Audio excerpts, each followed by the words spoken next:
Episode 281 of the Gripster Podcast, the Foosball and Playoff Time edition of the Gripster Podcast. My name is Philip Matthew, your host, back again after being in India last week. And as always, I'm joined with the guy who ably hosted the show last week in my absence, my boy, the iRacing Indy 500 champion, a computer genius, gentleman, and a scholar, and someone who's looking forward to NFL Week 1 because his Jacksonville Jaguars will be in position with their new head coach. His name is Joshua Fine. What's going on, man? Hey, I'm doing great, Phil. Yeah, of course, glad to have you back on the show. So welcome back. Thank you. Yeah, welcome back to the NFL, of course. Yeah, week one, the NFL definitely ready for the season to start. Of course, our fantasy league, drafting and all that stuff. Yeah, looking forward to that. But of course, a lot of things happening here in the world of motorsports this past Labor Day weekend with all the happenings in NASCAR, IndyCar, and F1. So yeah, ready to get into it. Yeah, we're gonna have we'll go over the draft, of course, everything that went on with that because I ended up drafting 3 teams unintentionally. I was going to draft 2, but um, drafted 3 teams for this year, and we'll go over those. Fared on both ends on the grading scales that they give you, the AI grading. We'll talk about Chase Briscoe repeating as the Southern 500 champion. First one to do it since Greg Biffle in 05 and 06. Of course, that race was run in May.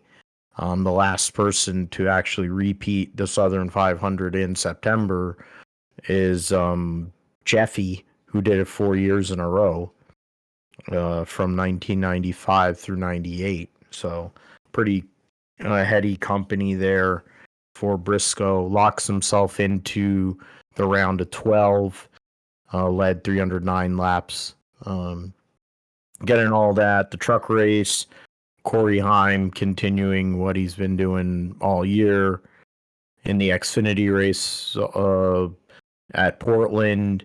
Connor Zilisch continuing what he's been doing all year. So we'll get all those series for the IndyCars. Their season finale saw a lot of carnage and a victory to keep a streak alive. Josef Newgarden winning at home for the first time in his career to keep his win streak alive.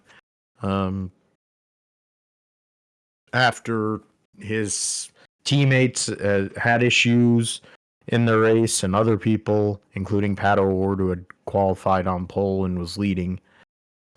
Also, of course, Alex Palou had issues in that race, but still recovered. Plenty of silly season news came out basically the next day, so we'll get in all of that. That is going to affect not only the IndyCar series, but Formula 1 and Formula 2.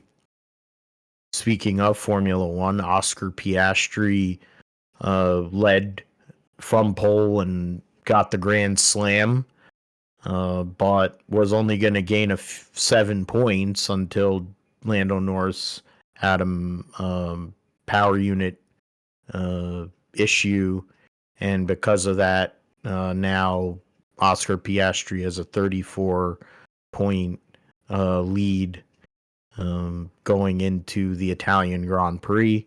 The Ferraris both fell out of the race. Lewis crashed soon after getting out of pit road. Then you had Charles Leclerc got run over by Andrea Kimi Antonelli. So we'll get in all that. We'll talk about NFL Week 1, fantasy, the whole bit. Jacksonville playing their fellow 1995 expansion team in the Carolina Panthers.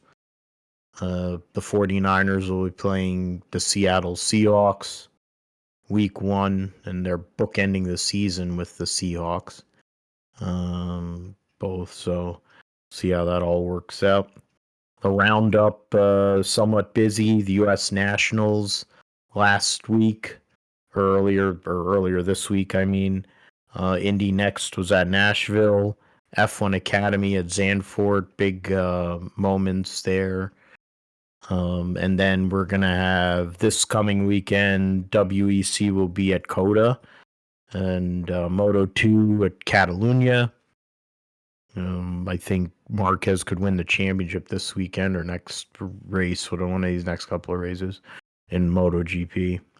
A couple of announcements on the MotoGP side took place. World Superbikes will be at Manicourt, F2 and F3 at Monza. So that's also is an illegal procedure. So Eagles get the ball on the 35-yard line. So not a good kickoff there. There's Saquon Barkley, guy who would have been the MVP of the league if it wasn't a QB award. Yeah, so we'll get into all those, preview the Italian Grand Prix, Formula One, Ferrari doing a tribute to Niki Lauda this weekend and his first world championship in 75. So throwing back to that, hopefully they can throw back and actually have a good car, too, and have a chance to win. That would be a miracle. Miracles have happened at Monza for Ferrari before. We'll preview Cup and Xfinity at Gateway. Xfinity has their regular season finale. Josh will talk about all iRacing, gaming, and the sim segment, and then we'll call it a day. So yeah, let's start first with the Cookout Southern 500.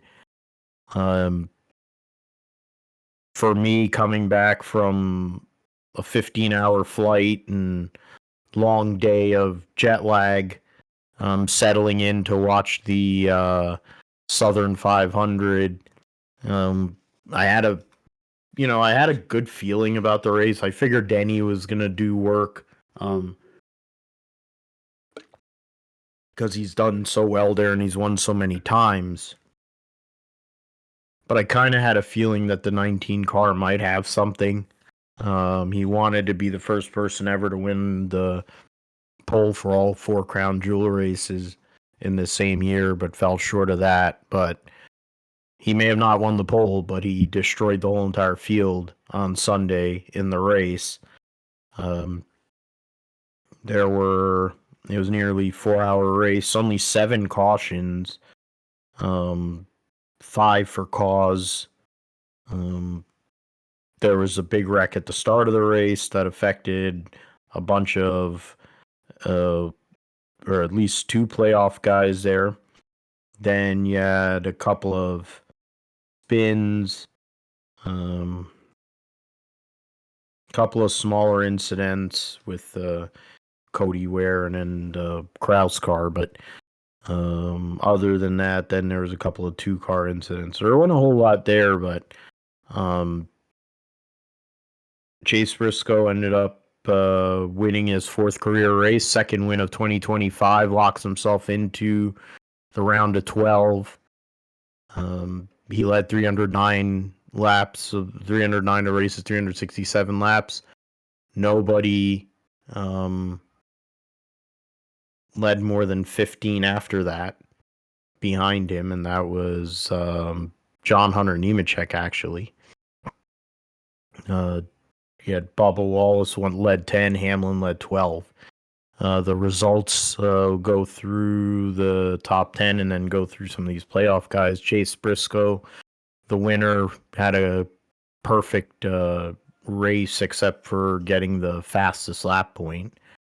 Won both stages and won the race. And Tyler Reddick was 2nd. Eric Jones at Jones Boy going for a 3rd Southern 500 win. Finished 3rd. John Hunter Nemechek, his teammate, finished 4th. AJ Allmendinger 5th. So 3 non-playoff drivers in there. 4 Toyotas in the top 5. Then you had Bubba Wallace, Denny Hamlin, Kyle Busch, Carson Hocevar, and Christopher Buescher. So only 4 playoff guys finished in the top 10 of this race, which is pretty crazy. But it is Darlington, so it is more likely. Ross Chastain, Austin Cindric, 11th and 12th. Then a group of playoff drivers: Elliott, Blaney, Larson, Logano, Byron. Hendrick Motorsports having a horrible day. From 17th through 21st. Austin Dillon was 23rd. Christopher Bell, 29th. A couple laps down. Alex Bowman, 2 laps down in 31st. Shane Van Gisbergen, 2 laps down in 32nd. And Josh Berry, who got involved in that early wreck and finished dead last, but got a point for fastest lap. But this race starts and ends with Briscoe going out there doing something Martin Truex used to do, driving that car or driving the 78 car in the past, destroying fields. And there might have been times where Briscoe's done that when he was in ARCA. Maybe he did it in a truck. I don't remember him. He won a lot of races in the Xfinity series. I don't remember him dominating any of them. He had the best car when he won at Phoenix a few years ago. He took the lead late last year in this race. And then at Pocono, of course, it was track position, late, under fueling, and then having to hold on. So this was a statement victory for Chase Briscoe. And for me as a fan, of course, very meaningful. I love the Southern 500, but to go and put a statement out there to start this playoff speaks to what the 19 team is trying to do for this season, for this playoff. And when you look at some of these other people that he might be competing with, whether it's the Hendrick cars, the 24, the 5, and the 9, whether it's the 11 or the 20, his teammates, Ryan Blaney. Those are probably the 6 guys that I would say. Those are the other 6 drivers I would say that right now are probably in play. And so he went out there and beat the crap out of all of them. And might have set a tone that if he can carry momentum, I said it, you win a race around, you're going to win the championship. That's how this works. So if you can do that, Chase Briscoe could come back with the hardware. And but great way to start the playoff, winning a crown jewel event. James Small and that whole 19 team, they did everything they needed to do. Pit stops were on point, pit calls and adjustments were on point. If they can run it out similar, they can make this run work for the rest of the playoff, then they have a very good chance to get an upset here, because I don't think a lot of people were picking the 19 car as a championship contender at the start of this year, even though it's a good team and all, Josh. But I think Chase Briscoe has inserted himself into that conversation. And you got Earnhardt talking about him. You got Ken Schrader talking about him. A lot of big names, big people discussing, and that's a second touchdown for Jalen Hurts. So it starts and ends with Briscoe really on Sunday. Yeah, it starts and ends with Briscoe here on with what he was able to do on Sunday. Yeah, extremely dominant for what this team has done in the past. Probably, I don't know, I think the last time this was this dominant, probably the 2016 Coke 600, I would say. That was because he led nearly that entire race, so probably since then. But yeah, they've done a lot of sim work this year, which Briscoe said that they hadn't really done any sim work in the last 3.5 years for the 19 team, and they've been hitting the sim pretty hard since he joined. So yeah, obviously this car kind of lends itself to getting a lot of sim work uh, in to get the car prepped with the lack of practice. And I think since the beginning of the year, I mean they've had the speed on super speedways, pole speed wise, but on the other tracks they've really been on it since around the summer started. So and that showed with the win in Pocono. They've had consistent performances in the top 10 throughout the summer, and now they've completely kicked the field at Darlington here. So, yeah, just a completely dominant win for that group. It's funny because last week Joe and I we were kind of giving our playoff predictions here, and who we thought would be eliminated in each round, and I had actually said that Briscoe would not make the round of 8, so he'd get eliminated at the Roval. But this certainly pads his stats in that regard, gives him a little cushion for that. And well, my rationale for that was basically I don't know, something maybe bad luck or something like a engine failure or some issue like that, or getting cleaned out at the Roval at the wrong time, like at the end of the race, something like that. Um, Possibly happening. But yeah, it's been an interesting turn of events for him from the summer, where they've really become one of the better teams in the Cup Series. So um, yeah, it shows the improvement that they've made, and I think they're a team that can certainly make a case. And I think a lot of teams here in this playoff field can make a case for being in the championship four, and having a shot at it. I think probably pretty much everybody except for like three teams. I said it last week. The three, the I try to pull it up again, but yeah, the three, the two, and um trying to think who else was I said was good or bad, but um trying to think. Yeah, and the three, the two, and the 21, I think were the only ones on speed that um, we couldn't. I didn't think would make it past the first round, but I think all everybody else certainly there's a case you can make there. But um, not only did Briscoe do well, but also the Toyotas, non-playoff Toyotas, did well here. Of course, Legacy Motor Club top five, and they possibly could have won the race too.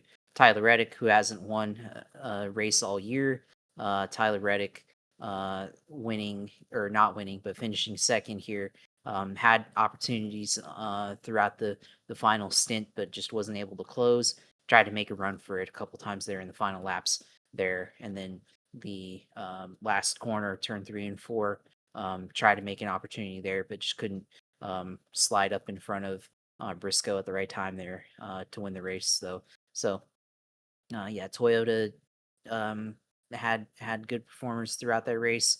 Of course, of the playoff teams, there were no Chevy or Ford in the top 10, which kind of shows just how tough Darlington is, I think. But then also some of the gains I think that Toyota has made here throughout the playoffs, or as the summer has gone on and as we begun the playoffs here. And I think it shows with who was in this top 10. I mean, you had Bubba Wallace who led laps, Denny Hamlin led laps here, and they both finished the top 10.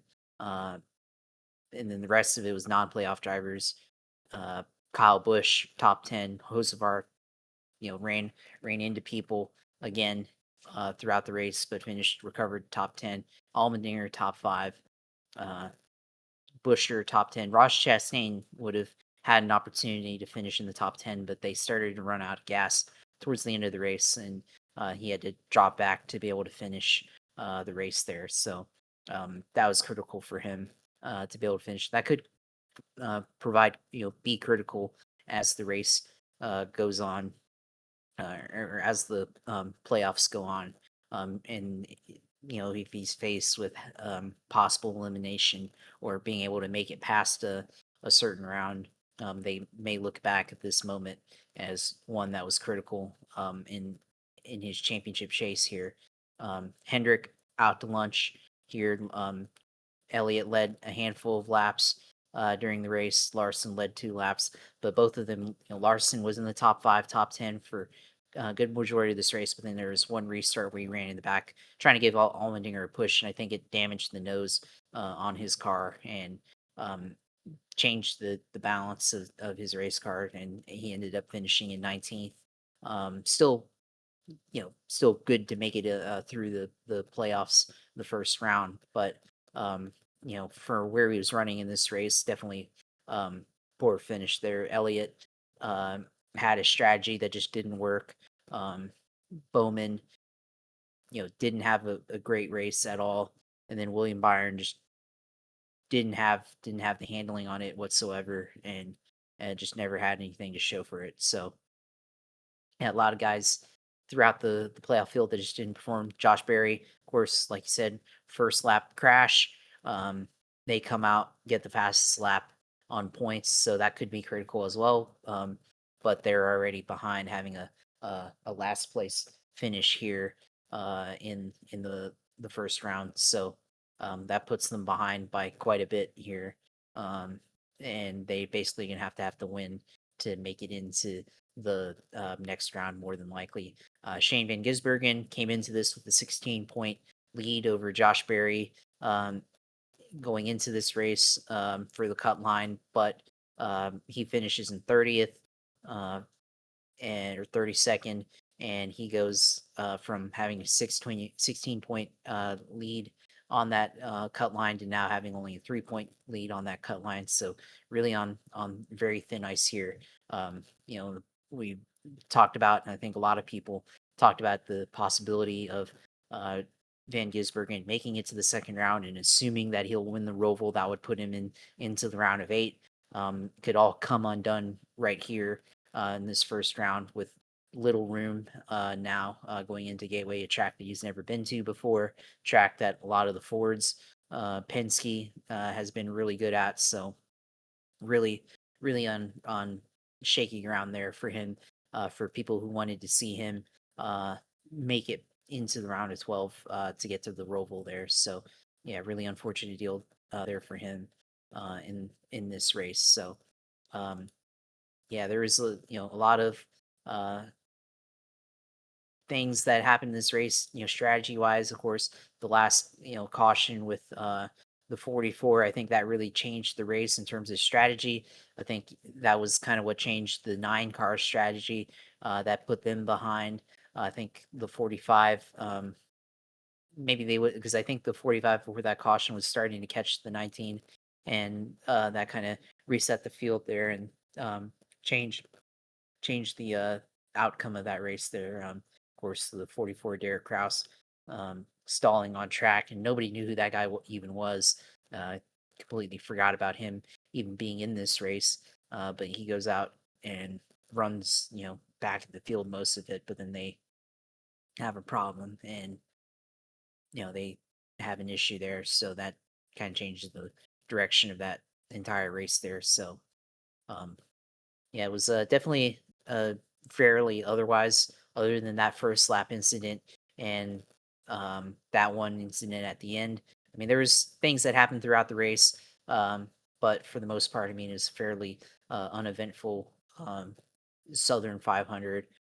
Again, clean air being king here uh, on this track, which has been the case in the past, especially in this next gen era, and maybe in the old era, Tyler Reddick could have passed him, but certainly not in this current era. That wasn't going to happen there. So, yeah, now as we go into Gateway standings, Chase Briscoe um, qualified for the next round. Now, Denny Hamlin second, Kyle Larson third, Tyler Reddick fourth now. After having no wins on the season, now he climbs up to fourth place in the playoff standings. But Wallace now up into fifth, tied with William Byron there for fifth. Ryan Blaney falls to seventh. Ross Chastain eighth. Cindric ninth. Christopher Bell 10th. Chase Elliott now falls to 11th. Shane Van Gisbergen falls to 12th on the cut line. Joey Logano now 3 points behind in the cut line. Austin Dillon, 8 points. Alex Bowman, 62 below the cut line, or not 62, but um, 19 below the cut line. Josh Berry tied now, 19 below the cut line there. So uh, yeah, it's getting pretty tight already here.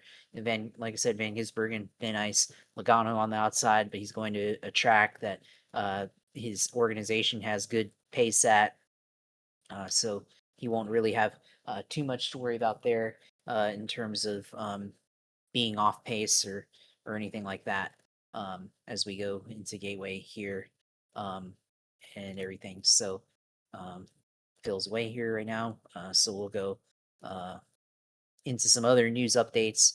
Of course, the big topic of discussion going into the weekend, the 2311 FRM lawsuit here in uh, that's been going on throughout the year. Of course, Thursday, they were making a ruling on the preliminary injunction for NASCAR, whether NASCAR should award the charters back to 2311 and FRM or not, um, anything like that. So, um, yeah, it's been an interesting lawsuit, but of course, a lot of key things came out of that. The gloves, to say the least, have come off in this lawsuit here, and it's turned into kind of a bloodbath here, metaphorically speaking, as NASCAR goes against 27, and a lot of things were said that very clearly say that they don't like each other.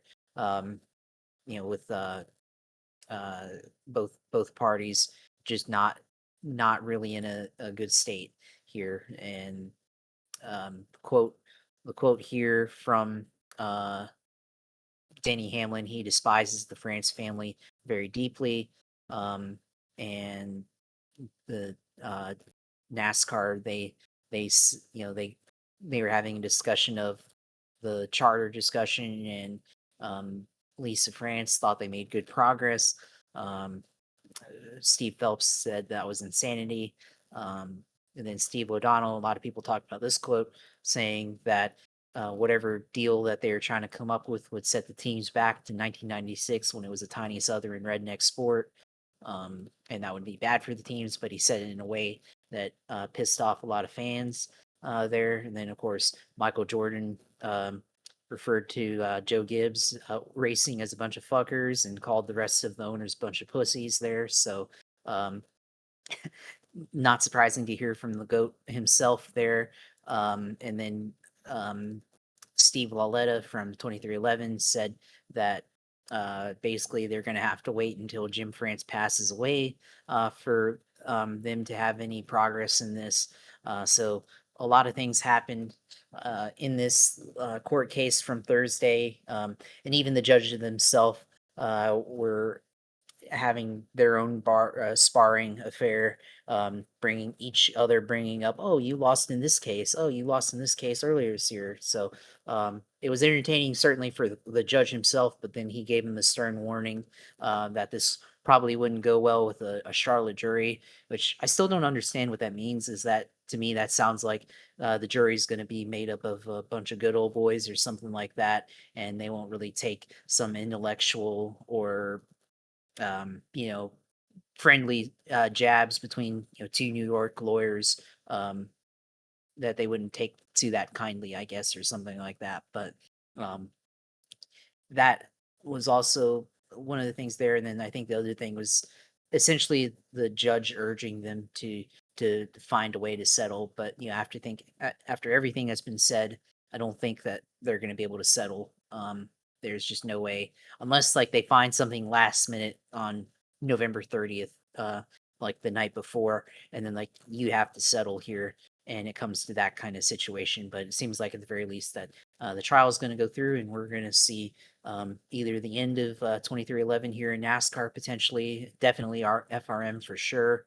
Um, I mean, 2311, Michael Jordan probably could fund them somehow with his um, vast amounts of wealth, but um, just don't know how viable it would be if they did indeed lose their charters, or NASCAR potentially, um, you know, them changing completely as an organization, potentially losing their tracks, other things, or even the greater changes like uh, something similar to IndyCar kart split, like what we happened in 1996 there. Could that now happen in NASCAR here in 2025, 2026? Yeah, very almost 30 years to that. So very, very interesting to see here. Yeah, I know we went over a lot here. I know you were away for a minute, so yeah, let us know what you thought of either the race or this whole lawsuit ordeal. Yeah, I just to add on top of the points, I mean, you brought up SVG. I mean, it's going to be very difficult for him with these two races at Gateway and Bristol to unless because you can't really run strategy at I mean, I guess you could run fuel mileage at Gateway.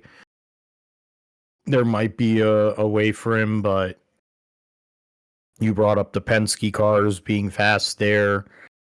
The points, I mean, you have Briscoe solid, and then you have like a pot of with Hamlin, Larson, Reddick, and then there's another group there from Byron, Wallace, Blaney, and Chastain that are only separated by a few points, and then Cindric, Bell, Elliott, SVG, and then of course Logano, who's won there before. For considering that Barry wrecked on lap one, that he's only 19 points back, and the 48 had a god awful weekend, and they're only 19 points back, is kind of a miracle. But I think Barry is penciling the Bristol night race as his option, like you said, to win. Bowman probably looking at this weekend as a better option, but he has done well on concrete tracks in the past. Um, the lawsuit, I mean, it's SOD showing once again how tone deaf and idiotic he is, and Phelps and some of these people, and you see in a lot of ways why NASCAR has gone down the road that it has. Um, and even though they might be theoretically the most popular um, motorsport here in the U.S., they've taken a huge step backwards in a lot of ways. And the fact that other teams didn't bother to fight was as much a cop out as anything. Uh, it is a monopoly. There's been multiple moves by NASCAR here before some of these hearings to change vernacular in the rule book and in some of the documentation, because it was going to be irreparable harm, as um, Jeffrey Kessler or whatever the hell his name is said, if they had left it as is. So they had to adjust it accordingly. In terms of, uh, I'm not like the longer this goes, I'm not sure what Bob Jenkins, what is in it for him really. Because his team has taken a step backwards this year in general. I would venture to say having three young drivers doesn't help. One of them being a waste of a seat and Noah Gagson. But when you're not running well, and then you're a restaurateur slash like a franchisee guy, and then you're trying to battle NASCAR, it's one thing versus, Michael effing Jordan. And I mean, Josh, you mentioned it that like he probably could go and run three teams out of his own pocket, no problem. And it would be chump change for him. He just has to sell another sneaker. But fundamentally, in terms of the way the sport is made up, there are changes that need to happen, and that's why this fight is happening. And they're going to run open, but they'll be running every race anyways, and they might have a chance to race at Phoenix for a championship. So we'll see about that. The trucks also ran at Darlington this past weekend. It was the Sober Slammer 200. And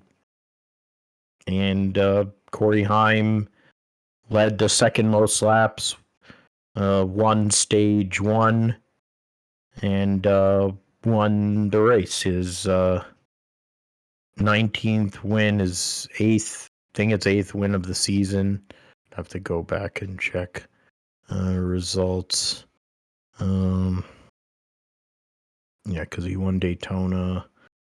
1, 2, 3, 4, 5, 6, 7. Yeah, it is his eighth win. He's won 3 consecutive races. And 4 out of 5. So he's on a heater now. I mean, really, it was Corey Heim and Blaine Riggs. Riggs had issues at the fence. Chandler Smith at the fence, destroyed his whole day. So I mean, for similar to the story that we said for Chase Briscoe, I mean, it was definitely less compelling in the truck race. There was only one caution for an incident, and that was Caden Honeycutt and Andres Perez de Lara. Of course, Honeycutt driving in the playoffs for Halmar. They had Halmar Friesen. They had issues with tires. I think there was a few other people that had issues with tires during the day. And so and they're running in the middle of the day, but I mean, Corey Heim, they're the two favorites are probably Corey Heim and Lane Riggs, and nothing that happened on Saturday, I think, disproves that. We've talked about how Corey Heim could have possibly won every race this year, basically, and we don't know what he's going to be doing next year, but I don't think he needs to be driving in a truck anymore. I think he's proven his point after winning 8 races so far this season, Josh. Yeah, for Corey Heim, yeah, I mean, clearly dominated again, and yeah, there's no other way that we can foresee him not winning the championship. Of course, at the very least, uh, padded his points for making it into the championship for as the playoff points carry over between the rounds and all that. But for Corey Heim, yeah, beyond this year, um, no one really knows what his series is going to be, and it seems like potentially he may be kind of bouncing between all 3 series. It looks like potentially kind of doing what Ryan Blaney did back in 2015 when he wasn't full time at Penske and at Wood Brothers. He kind of divvied between the 2 series for a year before he got full time in the Wood Brothers car in 16 there. So yeah, this may end up being case for Corey Heim. And I heard some rumors that he and Ty Gibbs don't get along that well, and that's why he's not in the um, JGR Bush car, Xfinity car right now. But it's kind of wild to me that there's a little bit of politics going on there. But yeah, Corey, I mean, obviously, I mean, he honestly could probably skip the Xfinity series, and if the lawsuit ends up playing out well for 2311, then they get that 4th car, or well, I guess they can't do a 4th car because they can only do 3. But I guess there'd be more opportunities for him to run open races next year in that 67, and then they'd have to figure out where to put him later on. beyond that for Toyota. So, this again, Corey Heim, dominated this race. But yeah, there's other guys in this field that ran pretty well. I mean, I think one guy that really stood out to me, Timmy Hill, finishing 8th, started 23rd. Outran a lot of bigger teams. They clearly don't have the resources. They obviously don't have the best pit crew clearly behind there, and so he had to make up time. Just his pit crew averages way lower than some of the guys that he beat, and he was able to outdrive him on the track and finish in 8th. So that tells you just what kind of a driver he is, and the talent that even in a small time team as a independent driver, still able to chip out finishes where he can there. So obviously a good run for him there. I think Lane Riggs started on pole but finished 17th, and they led the most laps too. So I think for him, I mean, obviously they're going to make it past this first round in the Truck Series, but that's probably one he'd like to have back, because that was an opportunity for him to get you know get a good finish and capitalize on the performance that they had during that weekend. So just an unfortunate deal for him, being a guy that I think we all kind of look at him as the one guy that maybe could win the championship from Corey Heim if things go right. But he didn't come through with that win here on Saturday. So it was definitely, I think, like you said, a fairly uneventful race, and I get to see Corey Heim potentially continue to make his journey to, I guess, get to the championship 4. Is a likely scenario. I mean, Hemrick getting a top 5 finish is huge for him. Good stage points along with Grin and Finger, defending series champion Ty Majeski got no stage points, but finished 4th. Trevor Bayne, in a rare Truck Series event, finished 5th. Ankrum 7, just ahead of Timmy Hill. The 7 is in the playoff because they've won a race earlier this year. Corey Day got a top 10. Jake Garcia was 10th. Caruth 12th. And he said Riggs and Honeycutt 17th, 18th. And then Chandler Smith, who's 30th. Go to the points standings, going to Bristol in a couple of weeks. Heim plus 38 over Riggs. There's really, I think, Riggs, Hemrick, and Finger without any major issue should be fine. Ankrum, I think, probably is like in between there. Majeski's at plus 16. Caruth is plus 4. Garcia plus 2 over Chandler Smith, and Honeycutt's minus 7.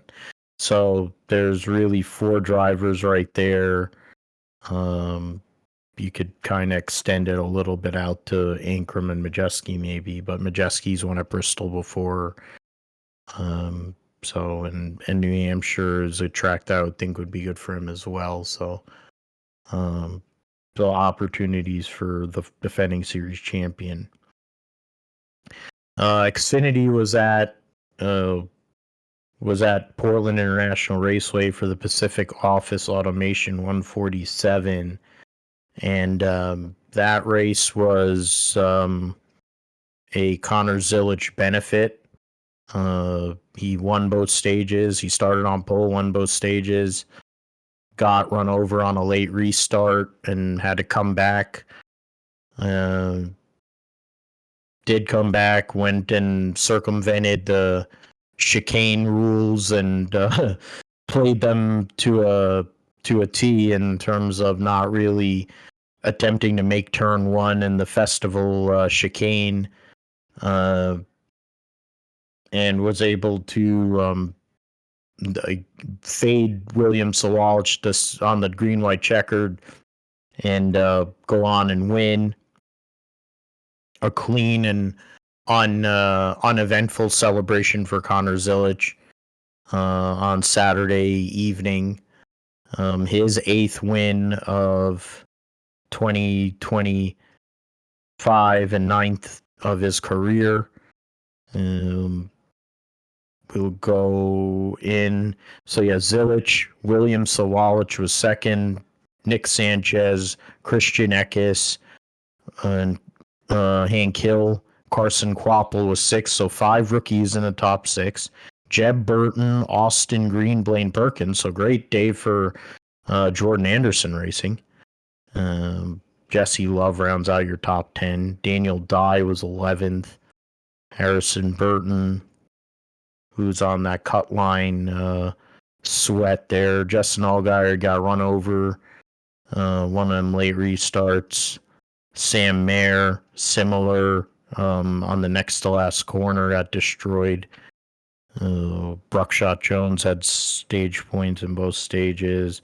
And then Jack Perkins, the Aussie V8 supercars driver, coming here driving the 19 for Gibbs, was running third when he ran off the track, lost his brakes, and then couldn't get the car going. Jersey's own Thomas Annunziata finished 28th. So yeah, Will Brown, the defending Supercars champion, finished 35th with suspension problems too. So, I mean, this race was Connor Zilisch. It got interesting when they had that one late restart. But I mean, it's what can you really say? I mean, it's crazy.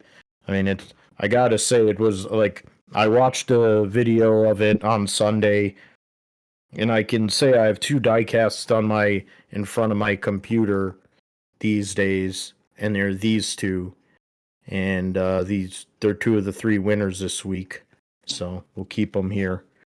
But Connor Zilisch is giving Cooper McNeil, making Cooper McNeil more money than I think he's ever thought he could ever make in his life with all the WeatherTech floor mats they're selling, because of how much he's winning. But yeah, another win gets himself closer to a regular season title, which would be huge for him to advance. He has a 19-point lead in the playoff point standings, and he's 20 points, or actually, yeah, it says that, or that's, yeah, he's actually 20 points ahead of Justin Allgaier too. So I mean, it's crazy to think how good he's been this year, and if you give him an additional 15 playoff points,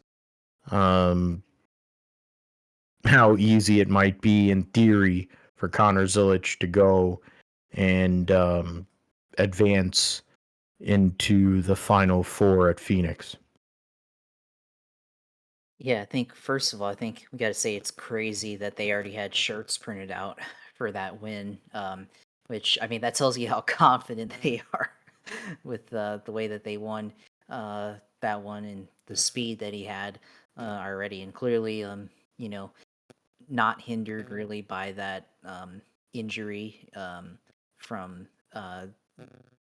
from Watkins Glen there. So, um, yeah, Connor Zilisch just continuing to dominate here on road courses, and yeah, 8th win of the season.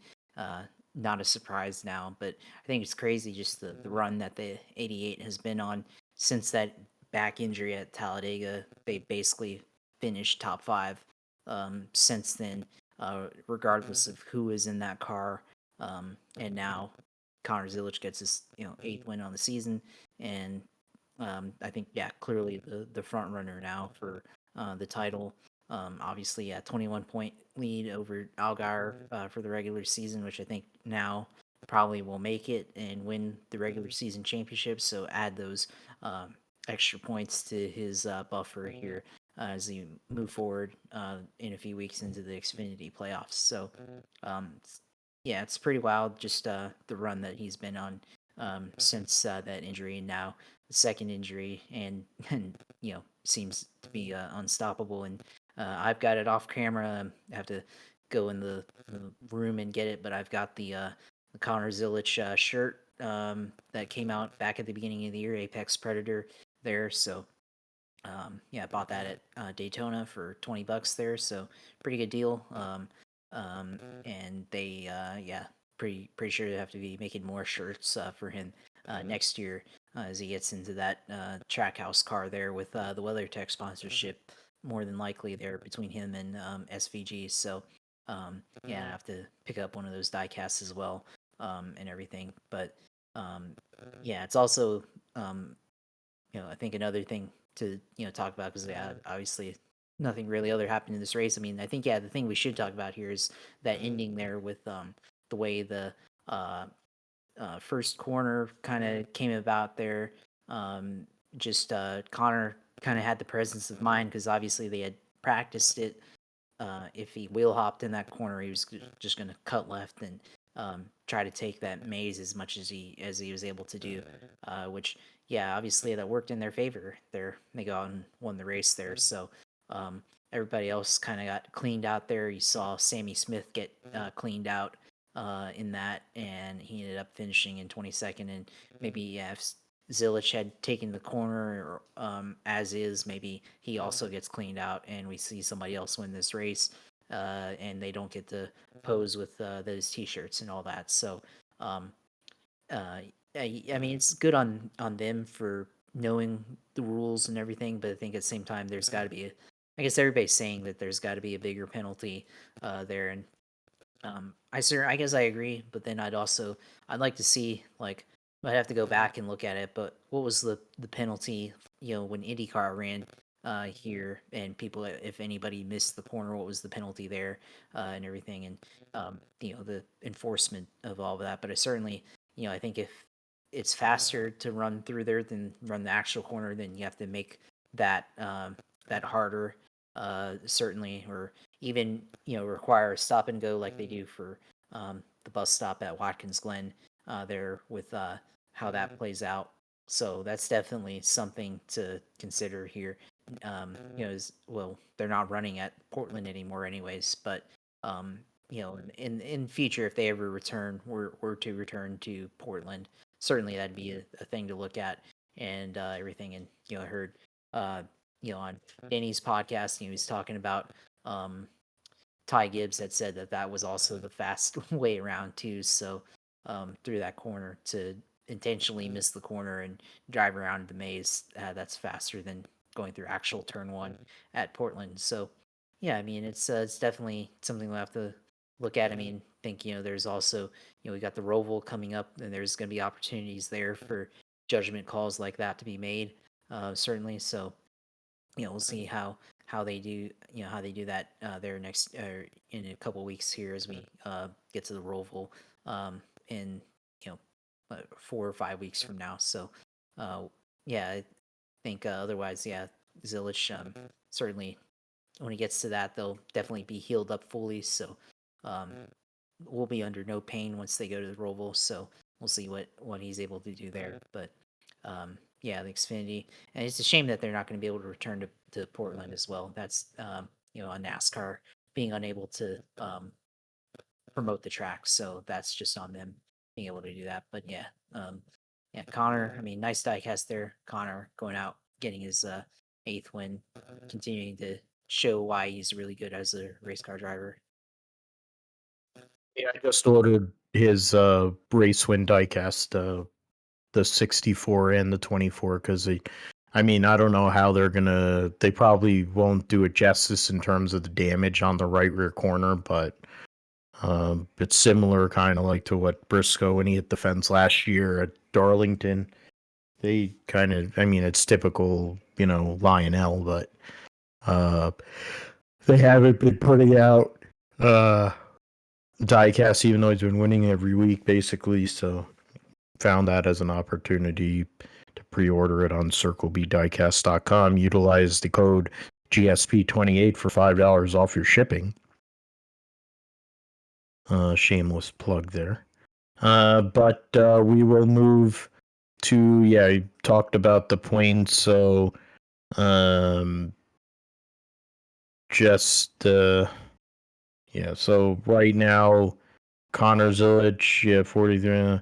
Sam Mayer's third. Then you have also right now 8 cars that were winners. You had locked in on points as Carson Kvapil, Sheldon Creed, and Taylor Gray are in pretty good position points wise without like completely imploding this weekend at Gateway.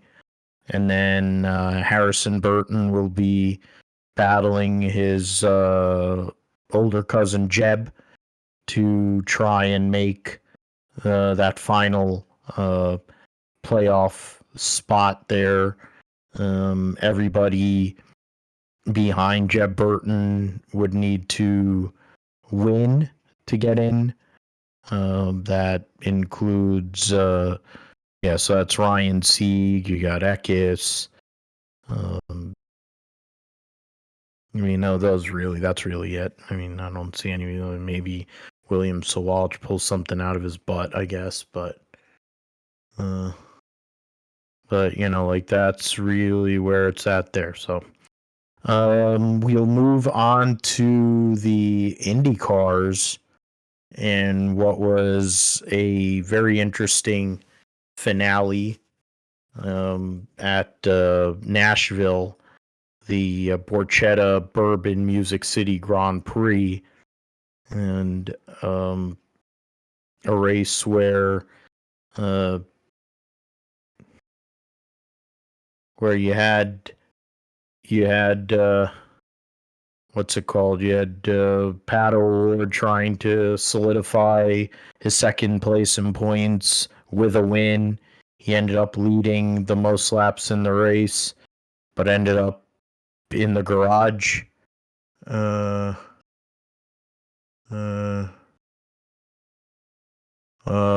Jalen Carter might go and get some more time, which would be deserved because he's a tool. He's a piece of trash. It's why the guy slipped to the Eagles, because he's got questionable character. He may be a really good player, but he's not a very intelligent guy. You look at Christian Rasmussen had a rough weekend leading up to the race itself after winning his first career race at Milwaukee, and then proceeded to wreck lap 1 of the race on Sunday. David Malukas was trying to pass Louis Foster. Louis Foster made an adverse maneuver that sent Malukas into the wall. After he started second, Christian Lundgaard had electrical issues. So unfortunate for him, lost a bunch of positions and points in the process. Will Power had issues on pit road while he was in a position to possibly go and maybe win his final race for Penske. So that was that. Newgarden in the end benefited from all the misfortune to get his first win of 2025, extend his streak to 11 consecutive years with a win in the IndyCar Series. Hello Pillow gets yet another second place. I think he finished first or second in 12 races or something crazy. He won 7 races, I believe, and then he finished second in another 5. So yeah, those are nice on Savannah. Yeah. Scott McLaughlin finishes third. Kiffin Simpson for Ganassi finishes 4th. Connor Daly 24th to 5th. Great finish to the year there for Connor. Kyle Kirkwood, 6th place finish. Rosenquist, Root Beer Floathead, Callum Ilott, Alexander Rossi, your top 10. Colton Herta finished 11th. Scott Dixon, 12th. Renus VK, 13th. You mentioned Power, mentioned Award, and Malukas. So there's, Newgarden goes out. He's definitely been one that has become very polarizing as a as a driver, as a personality of sorts in the series. But but one thing you can't deny is like Rick Mears' arc to his career, where he basically anytime you go on an oval, you can't count him out. And this was an example of going out there and earning one on a year where there were a lot of close calls. Gateway was a race where he probably could have won that one. Got involved in a wreck because of Louis Foster. Um, there's Iowa also. He had opportunities in both of them races. And then, of course, Indy, he was trying to win 3 consecutive Indianapolis 500s and was moving up through the field before he had mechanical problems. But the reality of the world is, though, he gets the win that matters. He gets the last one and gets to go into the offseason with a lot of momentum as Penske regroups and retools after what has been one of their worst years in recent memory, Josh. Yeah, it's been a very tumultuous year for Josef Newgarden. Obviously, a lot of issues there that you said going upside down at Gateway, the problems at the Indy 500, the scandal at the Indy 500, of course, there. And it all kind of culminates now in him winning finally at his home track here at Nashville. And what a dream for him to win here in his home state, his home city. He lives in Nashville, so very fitting for him to come away with this win here, which this race was very, very eventful. They had issues with tires throughout the event. Pato O'Ward was looking dominant pretty early on, but then he had tire problems. Uh, Will Power had an opportunity to possibly win this race, but he ran into issues as well. But in the end, and then Alex Blow himself at the very beginning had issues, but he recovered to finish in second there. So, yeah, Newgarden, of course, took the lead late from Scott McLaughlin. McLaughlin kind of went just above the groove, not by much, but just enough to lose control of the car, barely get loose, and brush the wall just ever so slightly. She brought out the yellow there late, but it was enough for Josef Newgarden to pass by and get the lead from him, and take the win away from him there. So Newgarden won. Terrible job throughout the year, but this one he was able to go out and win the race. Pelot, of course, even though had the championship wrapped up, obviously he was still going for it, early on in the race against Pato Ward. Very entertaining battle there at the beginning of the race. Has his tire issue, but recovers to finish second. Of course, McLaughlin there, late battle there with Kiffin Simpson. Looked like Simpson was going to come away with his first podium on an oval, but um, Scott McLaughlin comes back and is able to get him there at the line to finish in third, or get third on the podium there. So yeah, Penske sandwich there with Pelot there for the podium to end the season there. But I mean, this race, is definitely fairly entertaining to watch. Lots of good racing throughout the day, and there was still a lot of crazy things that happened. Yeah, the crash. Malukas, of course, got airlifted to the hospital after getting into it with Lewis Foster there. And that was a terrible drive by Louis Foster. Just a bad block, cutting him off there. And Malukas got into the wall. Not the way he wanted to end the season there for Malukas. And then, also Christian Rasmussen ended his day fairly early, getting crashed. Not the way he would want to end his season, especially following up his first career win at Milwaukee the previous week there. So, there's still, a lot of guys in this race, had opportunities. Alexander Rossi was on a strategy that could have put him on for a win, but cautions did fall his way there at the end. Connor Daly had an opportunity to maybe get up there and get a podium there. So, it was, definitely really entertaining race, and definitely like that. Lots of people, even though the season is basically over at this point, there's still a lot of people that tuned into this race, second highest rated race, I think, following the Indy 500. So, yeah, bring we need more ovals in IndyCar. You know, just to sum it up, we need more oval racing like this. I think it would definitely help popularize the series again, and everything like that. But yeah, sucks that IndyCar is already over. It's always short, but it's definitely sweet for the most part. Well, other than Alex Blur dominating, but that's how it goes sometimes. So yeah, it's been quite a year, but now we got a lot of seats shuffling around here for silly season. It didn't take very long. Within a couple of days, we found that Willpower went from being let go from Penske, the team that's employed him since 2009. He's won all those like 30 plus races and 50 plus poles and 2 championships, Indy 500, et cetera, et cetera.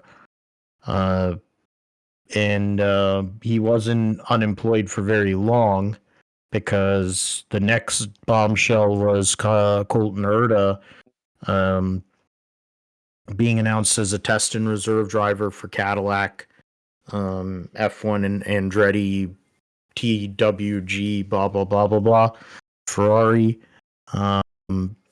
So he'll be the test and reserve. Of course, Bottas and Perez are going to be the drivers.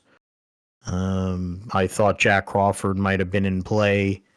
Who knows? Maybe he still might be, but I think it's kind of so he'll be pushing Colton Herta for a while, and now Colton Herta's taking a big step, and he's going theoretically backwards to go forwards. He'll race in Formula 2 in 2026 for Prema and be the test and reserve driver for Cadillac. So the Cadillac Andretti team. So Will Power comes in and will be taking over the 26 Gainbridge car for Andretti Global next year.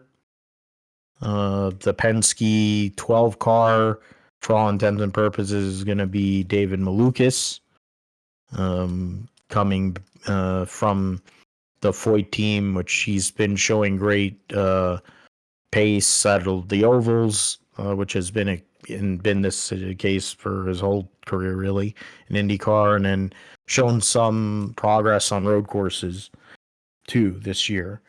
And then Rinus VeeKay, after having a solid year for Dale Coyne Racing, getting saved from the scrap heap after Ed Carpenter let him go late in the game to get Alexander Rossi and move up Christian Rasmussen, will be going to replace David Malukas in the 4 to be teammates with Root Beer Floathead there. So that'll be something to look at. And I mean, there's a bunch of other moving parts. You have Dennis Hauger. We're going to talk about Indy next later in the roundup, but Dennis Hauger wins a championship, gets the bonus. Andretti has his rights, but he might get loaned out, it sounds like, to he does have a budget, of course, but also I think he might get loaned out to Coyne for next year, and then they'll probably get rid of Ericsson the following year to put Hauger with Kirkwood and have the veteran presence in Will Power there. Miles Rowe, we'll talk about in a little bit, might be in play to drive an Indy only entry. So that's something that we might want to see for Dreyer and Reinbold, perhaps, or some other team for Miles Rowe to try and make his debut at the Indianapolis 500. be the first African American to race at Indy since George Mack, back in the IRL days. And then there's other guys that are in Indy next that might be in play as well. There's also a couple of track announcements. The Toronto Indy, the Molson Indy Toronto for I don't know how many decades it was. The Honda Indy Toronto is going to be the Honda Indy in Markham, which is a suburb in Ontario province. They're going to run the streets there to keep the race going on a multi-year deal. Exhibition place, as these last few years with all the construction that they've done, the track has not really been great. So the notion that they're going to a new circuit and they're going to hopefully make it a little wider, might be a little racier, will be a positive. I would think a net positive. You have, of course, St. Pete opening the season as always, but they'll also have the trucks because Fox has the deal for both. I forget what else, what other races are going to have collaboration, but Mexico City, even though NASCAR is not going there next year because of the World Cup, IndyCar, it sounds like, based on the DHL, the sponsor for Alex Palou, saying that they're going to Mexico City next year. And that doesn't take into account probably other ovals that might get added, other tracks that might get added, because Iowa's going to get dropped. They're probably going, it sounds like, Phoenix again for the first time in many years. Richmond. Yeah, Richmond might be in play again. And if it is, I'd probably go for that race. There's a, because they need to, they neglect the Northeast, basically the Northeast corridor. So they need to get something there, and it's not really Northeast of Virginia, but still, at least you're getting something there. But we'll see what happens. The schedule, I don't think we're going to have for a little bit. Probably get that next month or something.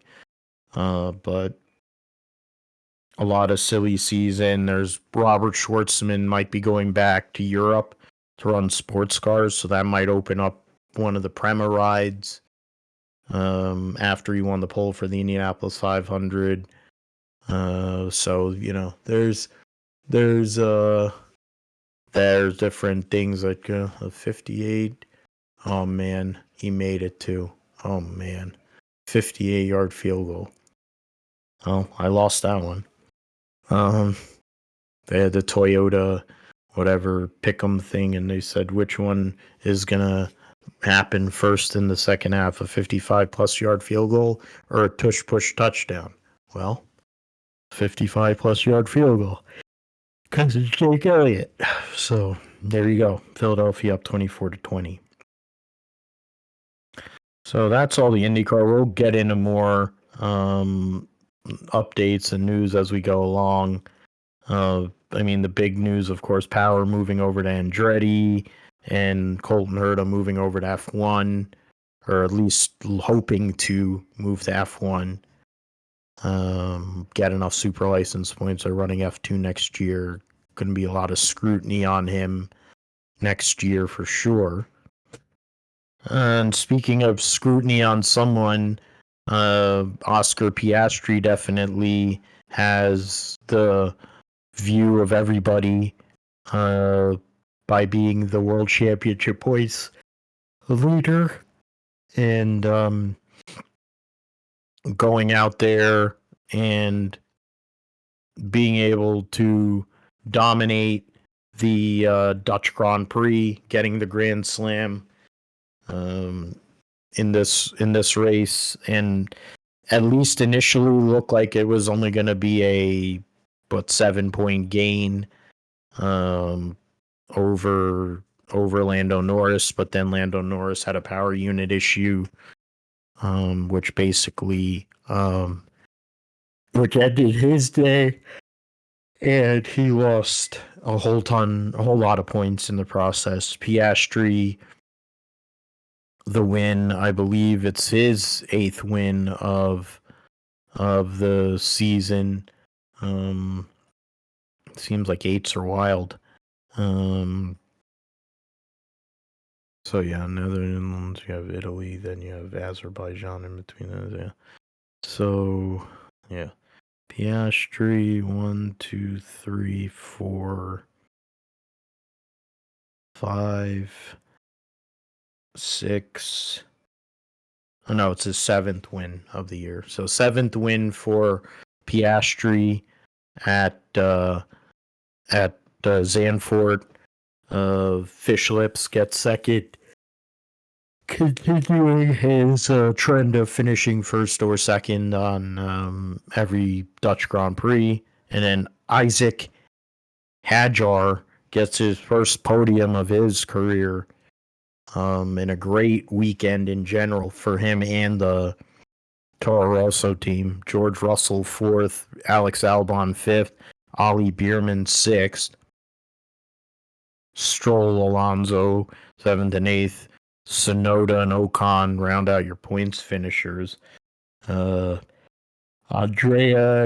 Calavito had a chance to try and get into the points there. Andrea Kimi Antonelli got penalized, 10-second penalty for the avoidable contact causing a collision, and after the reset basically sent him all the way down to next to last. And then both Ferraris crashed out, or were, in Lewis's case, crashed on his own in the Tarzan, and then Leclerc got cleaned out by Antonelli. So, I mean, 7th win for Piastri, Josh. Now he has a 34-point lead. It's not a coast by any means. There's still 9 races to go in the season, but now his situation to try and win his maiden Formula One World Championship the path has been cleared a bit, outside of him having issues as we get towards the end of the season. But he did everything he needed to do this past weekend, dominated, and went out and got the job done. Yeah, for Piastri, this win. I mean, if he goes and wins the championship at the end of the season, which I think is more than likely now, I think this season's or this race here will probably be looked at as one of the turning points at the end of the year. And it looked like, for a bit that Lando Norris might be able to challenge Piastri, but with this DNF for Lando, not having those points is going to become critical. Going out now, of course, has a 34-point lead to Norris, so Norris would still need to win a Grand Prix to make up 25, and then hope that the same issue or something like that happens to his teammate, and then that would put him back back into the fight, but then he'd still have a 9-point gap there to still make up on. So he's basically got almost a race and a half lead on his teammate there. So yeah, it's gonna be a tough sledding going forward for Lando Norris to be able to claw his way in the championship. Crazier things have happened. We thought at one point in 2021 we thought Lewis Hamilton was on his way to winning the world title there, or not on his way to winning the world title. But then he went on a run, of course, and the last race happened, of course. But maybe something similar happens here. But yeah, I think more than likely Piastri has this covered more than likely. So yeah, it's gonna be a tough deal going forward. But yeah, I think Piastri has shown throughout the year he's been the best driver, on track and on pace and everything. Lando just hasn't been able to keep up with him for the most part there. But as the finishing order goes, it's been an interesting. That was probably one of the more interesting finishing orders that we've seen this year. Um, with Isaac Hadjar, I mean, he got podium there, first career podium there for him, which is incredible, especially for the the RBs. We don't really look at them as a team that can really do anything. But yet here, Isaac Hadjar going out and getting a third place finish there. Albon, of course, getting into the top five. Lance Stroll, Alonso, both getting in top 10. Sonoda top 10, Behrman, Ollie Behrman, and Haas top 10.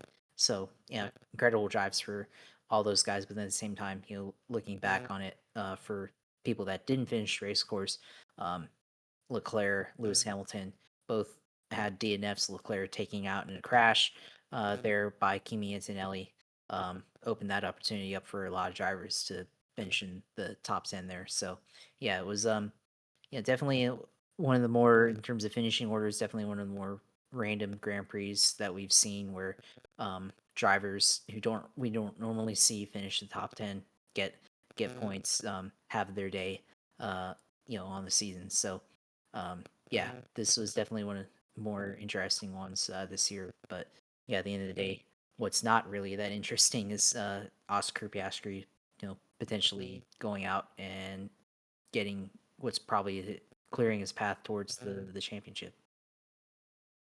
I mean, for what's it called, for Hadjar, I think it's the first points for or first podium for that team, the Faenza team, in about 3 or 4 years.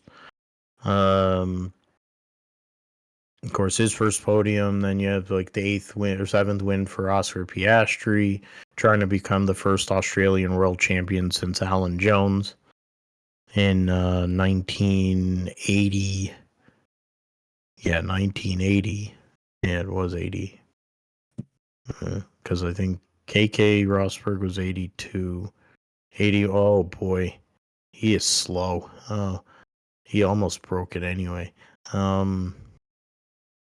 But yeah. So I mean, it's something to see, for sure, as we go forward. But the drivers' standings, I mentioned, the gap 34 points. Lando is 70 points ahead of Fish Lips. Fish Lips is 19 points out of Russell, who is 33 points out of Leclerc. Hamilton in 6th, who's 42 points behind Leclerc. Then you have Antonelli tied with Alex Albon for 7th. Hulkenberg and Isaac Hadjar are tied for 9th.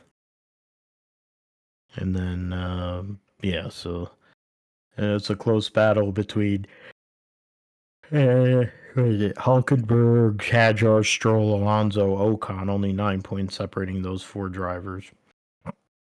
Then another pod with Gasly, Lawson, Bierman, Sainz, Bortoletto, and Sonoda, all separated by 8 points. Only 2 drivers that haven't scored. Jack Doohan, of course, who was let go a long time ago, and then Franco Colapinto, also driving for the Alpine team. The constructors, Ferrari or McLaren has more than double the points of Ferrari. So, I mean, we don't have to worry about that, really. Ferrari's only 12 points ahead of Mercedes for 2nd in constructors. Red Bull is 34 points behind Mercedes. So 46 points behind Ferrari. Williams currently in 5th, 18 points ahead of Aston. Toro also 2 points behind Aston for 6th. Sauber is at 51, so there's only 11 points separating those 3 teams. And crucial dollars, Haas is in 9th. They're only 18 points out of 6th, so that's a intriguing battle for those 4 teams, and then Alpine bringing up the tailback. This game so far has been quite interesting, to say the least. A lot of scoring Defense is showing a bit of rust for sure. Yeah, Jalen Carter getting thrown out of the game for inappropriate behavior. Dallas's defense was not considered one of the better defenses going into this year, and they haven't really had an answer for Jalen Hurts. They've kind of kept Saquon at bay, but they're able to get good spacing. And oh no, he killed him. Oh, that was bad. That's a concussion, and that's a defenseless player penalty there. He hung him out to dry there. It made sense, but Cooper DeJean, or no, Blankenship. So yeah, Blankenship's gonna get a personal foul for unabated. He dropped it and then he just lowered his shoulder and ran right through whatever. I'm forgetting who 87 is for Dallas, but their tight end. So yeah, Jake Ferguson. So he's gonna go into the medical tent. I have to go and switch over here. I have to switch over for my fantasy teams. Josh, I don't know if you had any thoughts or any thing to look at in regards to your draft. What you thought about it? It wasn't the usual action or activity of previous years where we would have more people on the call or stuff like that. But was that a fumble? Oh, come on. You have got to be kidding me. It looks That like it. They're is celebrating. bad. Yeah, so so then we'll while I go and try to bring up my teams here.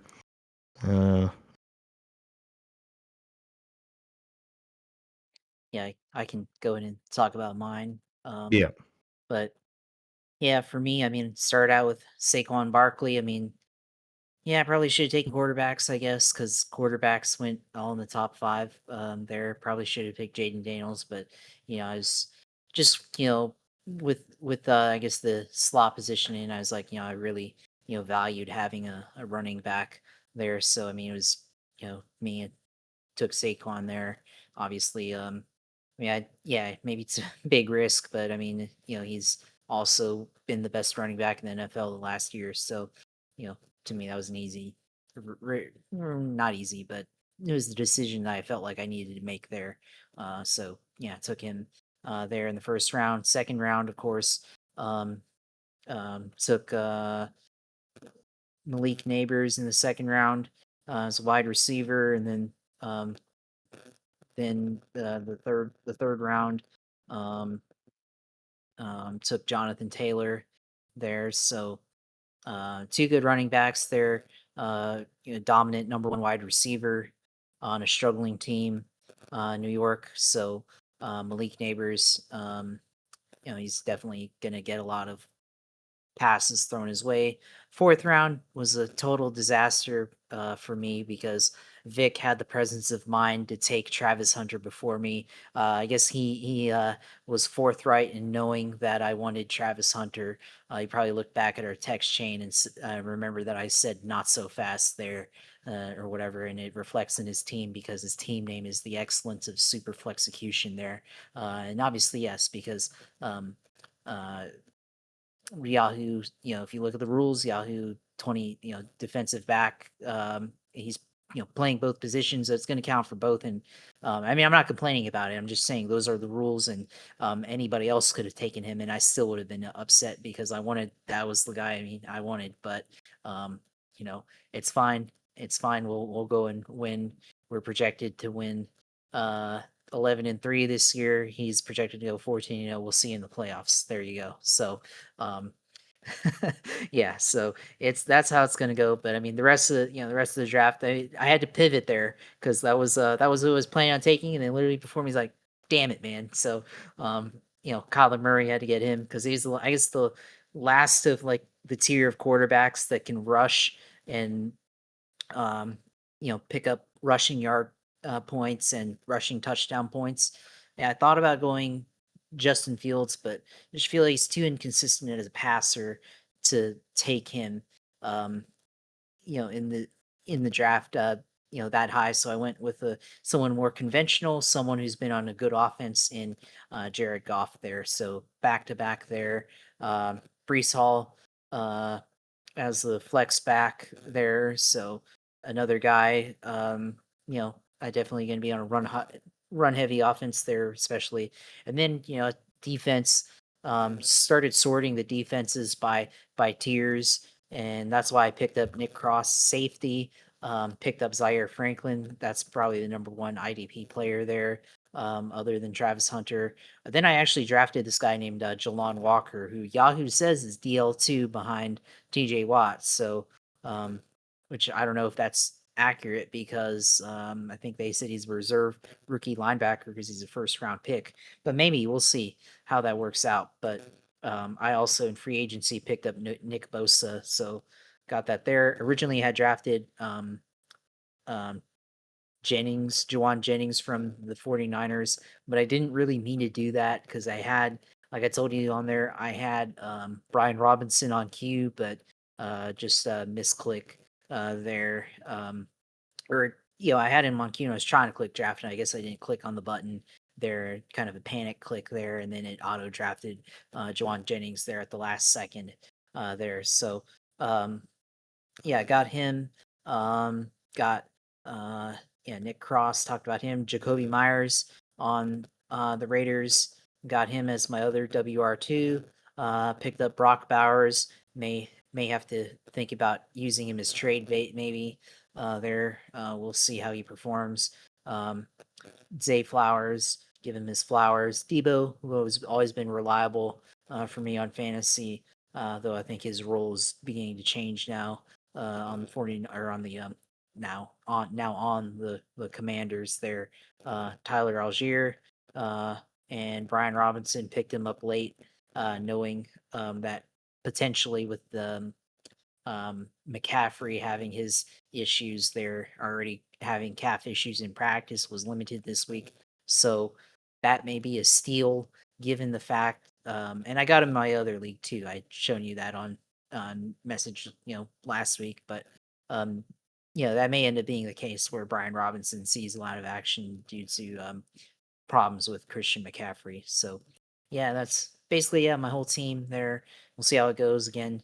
Um, it did say post draft order that I was third place, 9-5. Vic still 14-0. But then there was another list that said just projected rankings at the end, and I guess it has me at 11-3. So there's a couple of games that's going to be tough for me because I have the triple stack on the Colts, their defense, and Jonathan Taylor. They're all in the same bye week, obviously. And then my quarterbacks are in the same bye week, so I guess I should have looked at that beforehand. But that's what I'm going with here this year. So we'll see how it goes. But yeah, um, I guess we'll meet each other eventually here in the season, and we'll have our annual matchup on fantasy, and then hopefully we'll see you in the playoffs. Hopefully, Yeah, well, definitely. I mean, this year we have the addition because it is fall brawl, and with having Vic and Wilson as co-commissioners slash treasurers slash whatever. Wilson's handling the treasury side of things, the money side, and Vic utilized it as an opportunity to go um and bring in fall brawl and bring in war games as per the old pay-per-view that used to exist way back when for WCW. So that aspect will be in play this season to add an additional element to additional payments outside of the usual, winning the league or winning the regular season or whatever, some of that. So we'll see all that. Of course, being the defending champion gives me an excuse here to go and bring this out. If I was feeling better, I was going to go and do the Mike Gundy. So we'll see. We'll see about that. But yeah, I was going over and looking at where all the, I don't know what that, oh, that's for that one.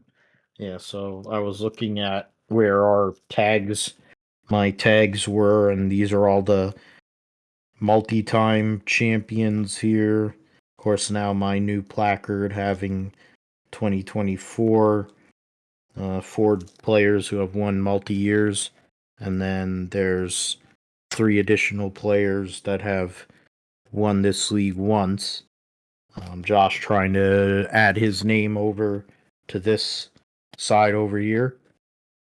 Me trying to go and join the elites of championships like Lewis Hamilton, Mr. the King, Dale Earnhardt, Jimmy Johnson, and others as 7-time. Tom Brady, or he's 7-time actually. Yeah, Tom Brady's 7-time as well. So yeah, I mean, for me, I had to pick 10th. So as the penalty for being the champ. So I ended up picking Kermit because there was a run on quarterbacks early. I kind of didn't want to put myself in a position where I wasn't going to have anybody. Wilson went without a quarterback.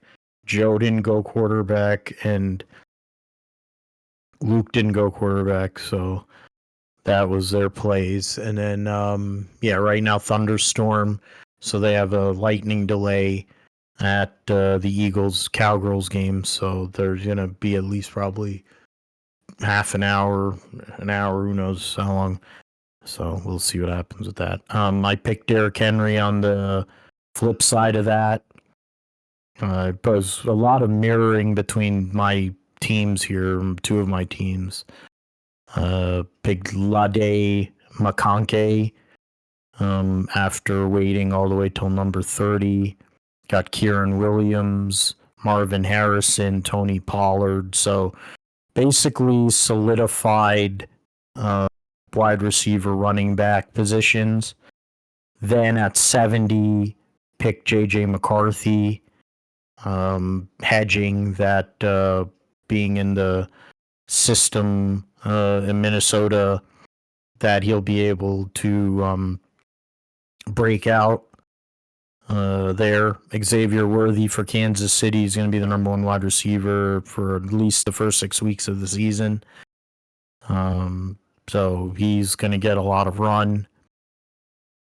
J.K. Dobbins was a hedge with Denver. They have a multi-running back situation. They haven't decided on one as of yet. He had a good year last year. I utilized the opportunity because I knew I wasn't going to probably get him if I waited. I got Pearsall.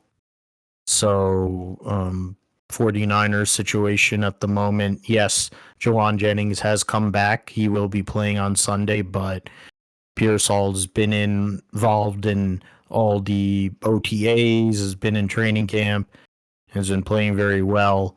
He's a wide receiver 1 for the 49ers.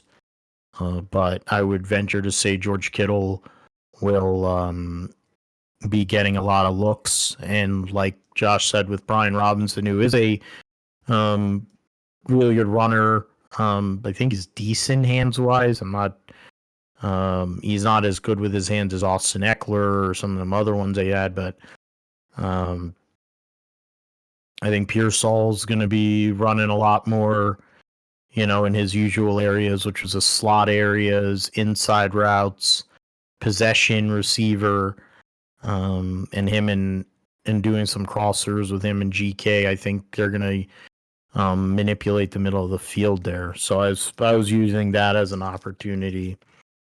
I took a flyer on Justin Fields. I didn't really feel great about it per se, but I was like, I kind of need to have a third quarterback. I didn't know what I was going to get at that point if I'd waited much longer. I guess I could have gotten Penix or Tour or Stat Padford or somebody like that, or Cam Ward. Just looking at some of these other teams and what they picked, like in terms of later quarterbacks, some of the other teams, they went early with their quarterback deal. Yeah, so I mean, Bryce Young, I guess I could have gotten there. Yeah, so that's those picks, and then went Ramondre Stevenson. I know Travion Henderson is probably their number one running back in New England. But he's a veteran player. He's been around a long time, so he's a hedge. He's a good handcuff.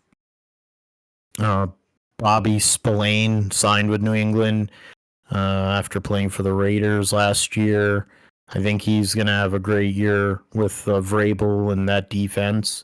Kyle Hamilton was a hedge on the safety because I know the safety position's crucial.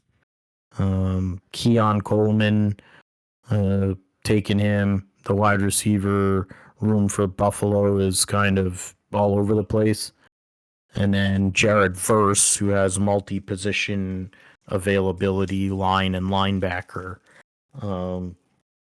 The standout last year for the LA Rams. So, of course, we'll definitely be trying to improve at all times, trying to make the team better. But for what time I had to really prep, which was barely any, was able to get out of that and do pretty well, I think, and get something out of it. So we can work with that to possibly go and defend the title.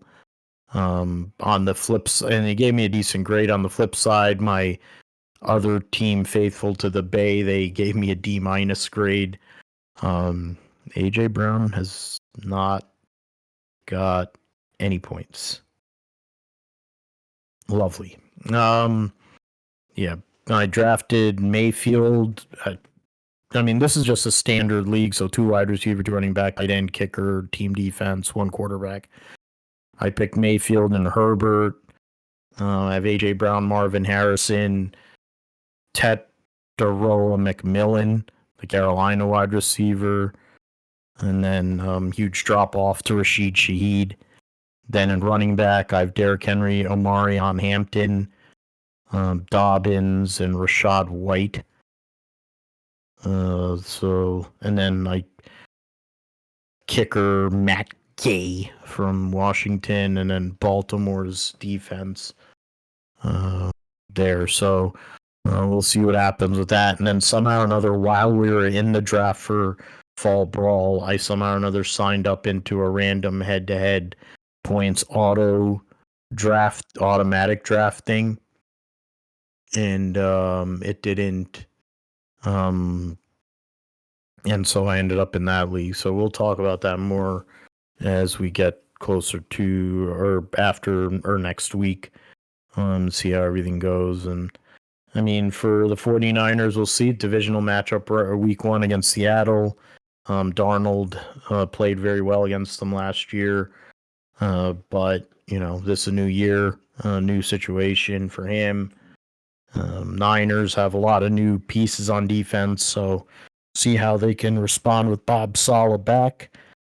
The offense, as I mentioned, there are question marks in multiple areas, McCaffrey being one of them, but offensive line being another. But Brock Purdy is feeling very good, been doing very good, so try to keep that. And, of course, the Super Bowl will be in Santa Clara, so trying to be only the second team ever to play the Super Bowl in their own home stadium.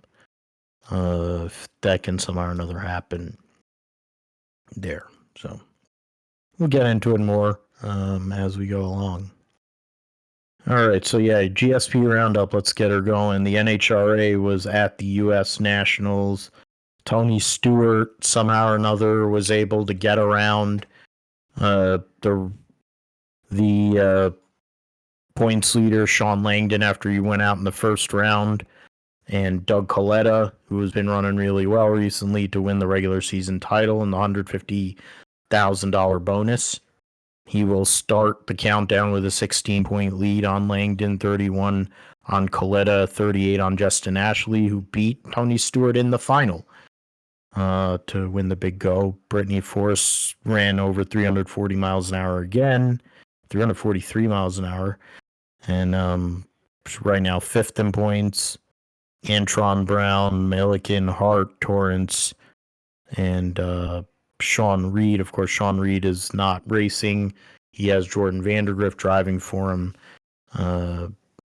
in that car, and they've been running really well. Torrance took a week off, so, I mean, we'll see how he's able to respond. And Funny Card was an all John Force final, and Austin Prock got the repeat, won over $250,000 on the weekend because he won the specialty race as well. Didn't win the Too Fast, Too Tasty, but won the specialty race. What was the old Big Bud shootout? Jack Beckman driving a brute force throwback was the runner-up. He's 20 points behind Austin Prock. Matt Hagan's minus 27. Caps minus 43. There's 14 cars that are actually in the countdown for Funny Car. You have Pentagon Green, Dave Richards, Buddy Hall as well. In Pro Stock, Dallas Glenn, a rare mistake in the semifinals cost him what probably was going to be a win. Matt Hartford ended up going against Miss Hummer, Eric Enders, and Eric Enders became a four-time winner of the U.S. Nationals, her 50th win of her career. 13 drivers make the playoffs in the Pro Stock category. Enders 94 points back in 8th. Anderson 19 points behind Glenn. Matt Hartford minus 30. Corey Reed, Aaron Stanfield there. And then Pro Stock Motorcycle, it was a Vance and Hines benefit. I think there was an opportunity for Matt Smith, but just missed out on it. And then Richard Gadsden getting knocked out there. Herrera gets the win. Repeats at the U.S. Nationals, takes a 23-point lead into the countdown with Matt Smith minus 32. There's only 10 riders in this one. Braden Davis, who made the final at Indy, showed very well, so we'll see what he can do. He's a wild card for sure in that class. Next race will be at Reading, Pennsylvania. I'll try to go for that race, so see how that goes. Indy next course was at Nashville for the last race of the year. Cusick Morgan with HMD. Okay, whatever that is. Miles Rowe goes out and wins his second race of the year. Started 9th, finished first, so credit to him. Great job by him in that race to go out there, work that high line. That was kind of sketch. Past Salvador Diallo, who was on pole, had come off of winning Milwaukee, was trying to win 2 races in a row. Finished second. Dennis Hauger wins the championship, of course, a while back, but finishes third. Kyle Collette was 4th. Lockie Hughes 5th. So basically the 5 guys are really up there most of the year. The standings At the end, Hauger, your champion by 72 points over Kyle Collette. Lockie Hughes was third. 8 points out of Miles Rowe. Salvador D'Alba was fifth. Pearson, Hedge, Coolin, Missig, and Jack William Miller, your top 10. Let's see. F1 Academy. So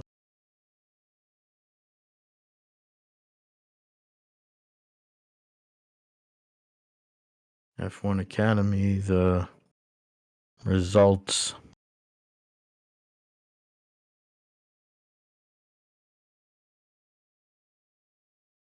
In race 1.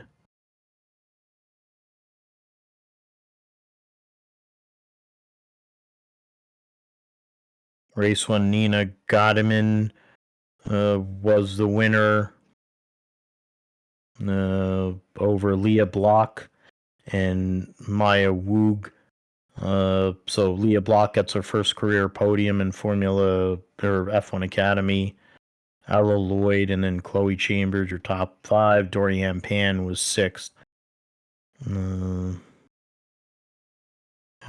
Courtney Crone was 13th. So then that is race. And then in race 2, Maya Woog, Palmowski, Dorianne Pan, your podium. Leah Block was 12th. Chloe Chambers DNF'd. Didn't start the race, unfortunately, so lost a lot of points there. The standings heading into Singapore, which will be at the 1st of October. Dorianne Pan has a 20-point lead on Woog. Chloe Chambers, 34 points back. Ella Lloyd, Palmowski, your top 5. Leah Block currently 9th in points. Point ahead of Feldmeyer. So I'm trying to move up a little bit from there. And then try to see 1, 2. These are wild card. Courtney Crone's the only regular that has not scored a point. So I'll see what she can do in these last couple of rounds. WEC will be at COTA this coming weekend. Focus to see if Cadillac can go out there and dominate, similar to what they did at Brazil. Or Ferrari will respond, or somebody, or Toyota might go out and do something there. And then in GT, AM, as always, competitive in that, and we'll give you the results once come forward. Moto 2 will be at Catalunya this coming. Who's that? Moto GP, Catalunya. Miller confirmed to stay with Pramac to be teammates with Toprak Raskat-Lioku. In standings, so current standings, Gonzalez leads by 25 points over Aaron Canet and 31 on Morera, who's moving up to race in MotoGP next year for the LCR Honda team. So something that we will see coming up. Then World Superbikes at Manicourt. Haven't seen them in a while. The results taken to Toprak Raskat-Lioku, 26 points ahead of Nicolo Balega. Then the battle for third is very close between Petrucci, Locatelli, and Bautista, only 16 points separating those 3 riders. Garrett Gerloff currently 16th in points. So we'll see. last race they ran was in July, so Toprak Raskatlioglu swept the weekend. Balega finished second in race 1 and race 2. Bautista finished third in race 1 in the sprint race. Sam Lowe's was the only other person that stood. He stood on the second spot in sprint and then third in race 2. The go to Formula 2 and Formula 3 course for Formula 3 course. Their championship is over.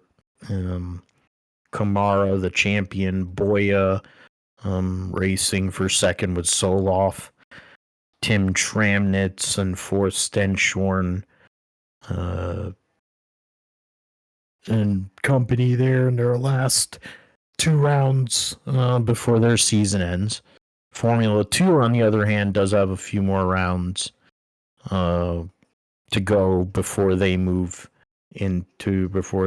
go into a new season. They'll be racing at Baku, then they'll take a month off, a couple months off, the race at Lusail and Yas Marina to end their season. Luca Fornaroli, 17 points out of Jack Crawford for the points lead. Bayshore, 2 points behind Crawford. Browning, 12 points. Dunn, 13. So that's the real battle there for the championship. Marty Lindblad, who's likely going to be moved up to race with Toro Rosso next year. So he's in 7th.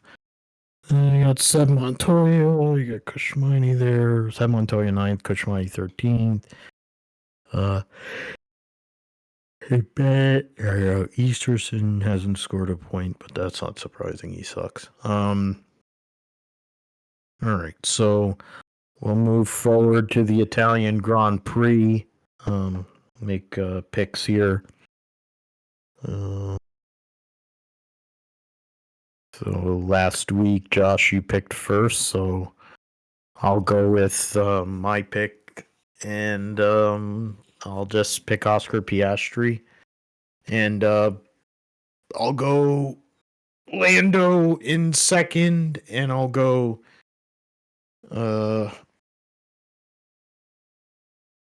Charles Leclerc in third. What about you? Sorry, I was coughing there. But yeah, I mean, I don't disagree with you there. I mean, I think Piastri will win as well, so I don't disagree there. But I'll go with Charles Leclerc second and Lando Norris in third. So we'll just swap the two of them. Yeah, I mean, I want to see Lewis do well, of course, in his first Italian Grand Prix in front of Tifosi at the Parmigiano Reggiano Grand Prix.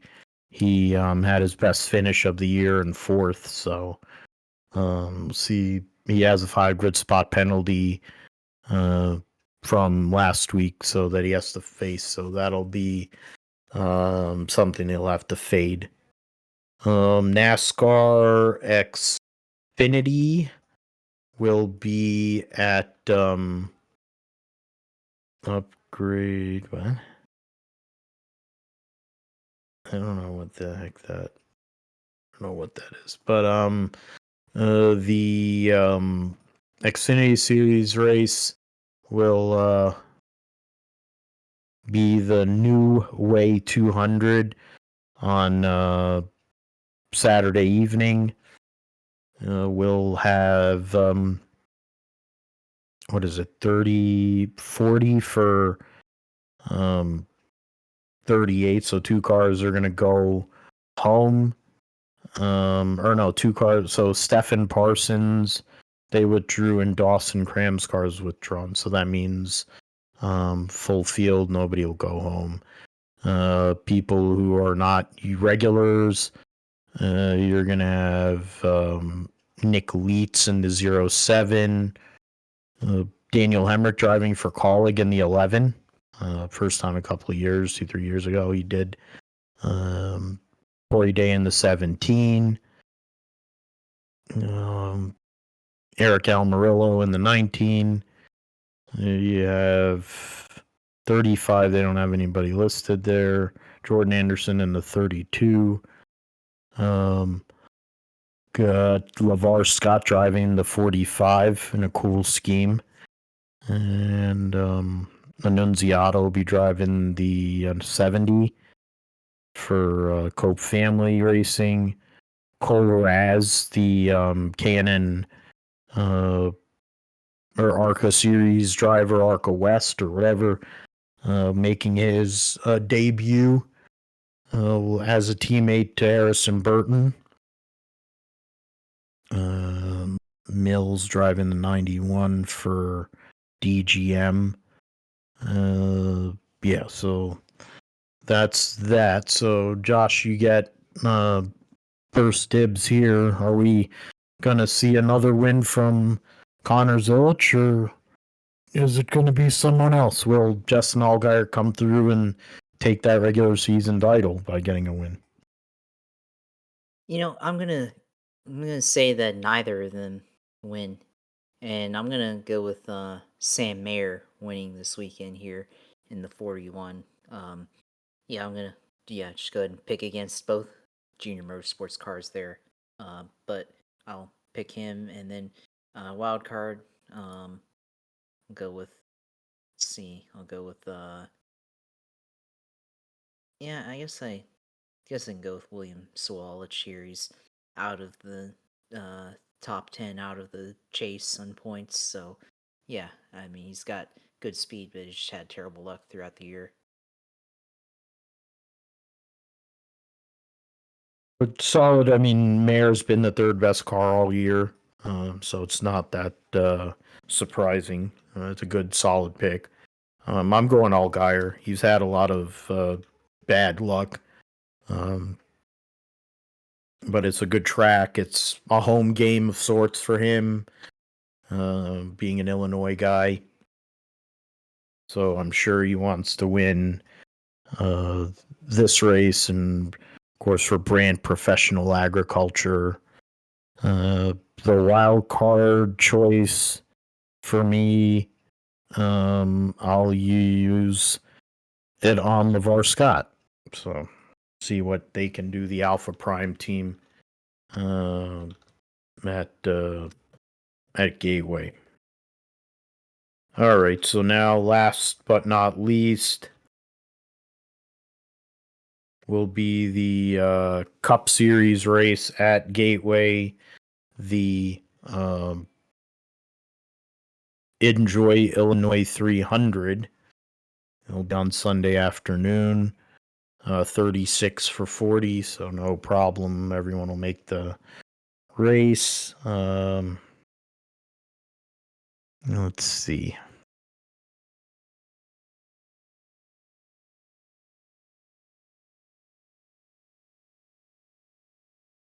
I'm gonna go and pick